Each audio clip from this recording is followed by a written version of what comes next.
the admin staff could open the doors. And in the meanwhile, the chair would like to ask the President of the Environment Commission to present to the General Assembly his report on the proceedings of his committee.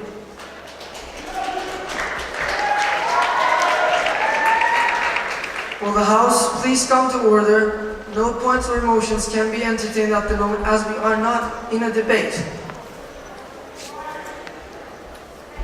Will the House please come to order? You may proceed. Thank you, Mr. President, Honorable Secretary General, fellow student officers, distinguished delegates, and most esteemed guests. Our planet faces urgent environmental threats that are on people's minds, yet remarkably little has actually been done to address these problems. Many people came to me before this conference telling me the point of parliamentary inquiry. Delegate, I need a flowchart to explain in how many ways that was wrong. There is a speaker on the podium, and no points and motions will be entertained because we are not in a debate. Could you please take your seat?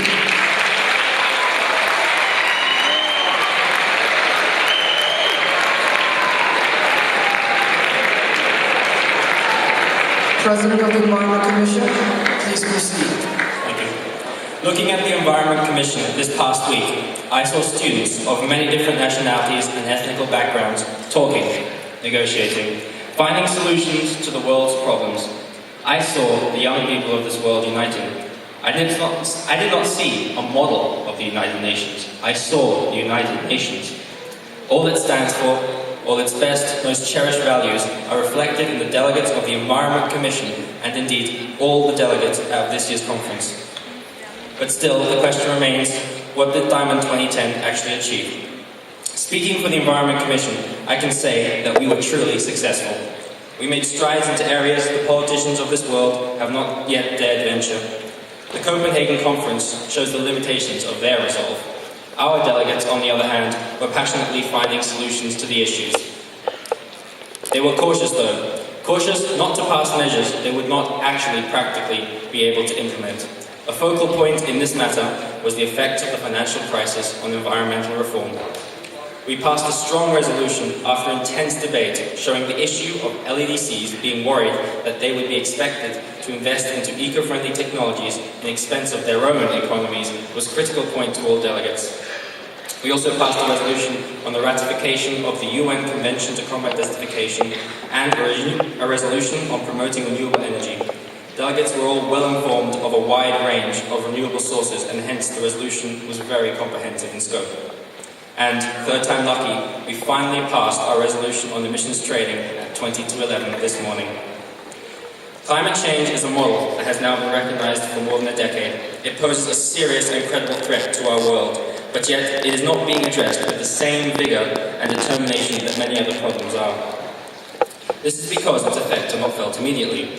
Scientists all agree that the long-term effects of climate change could be devastating to this planet and humanity. But, despite this grim prospect, there is another way to look at the problem.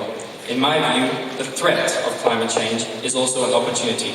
This view was definitely shared by my delegates. We have reached a unique point in history where to ensure our survival we must adapt. We have the opportunity to change our world and restructure it the way we want.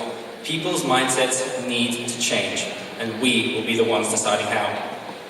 Sustainable development is critical to solving the problems we face. Delegates recognized this early on and passed a strong resolution on sustainable development in the Amazon region, which is threatened by deforestation, causing an unbelievable loss in biodiversity and source of oxygen for our planet.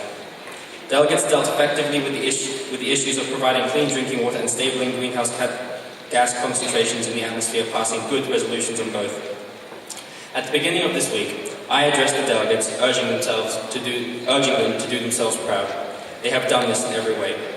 The goal that I set myself for the Environment Commission before the conference was to facilitate great environmental reform. This reform came from our delegates. Their diligent lobbying and constructive debate enabled them to craft a set of excellent resolutions that real-world leaders can only envy.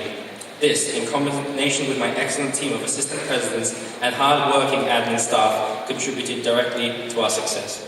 I would like to declare that the Environment Commission at the 42nd Annual The Hague International Model United Nations has been a true success in providing good resolutions to tackle the problems at hand.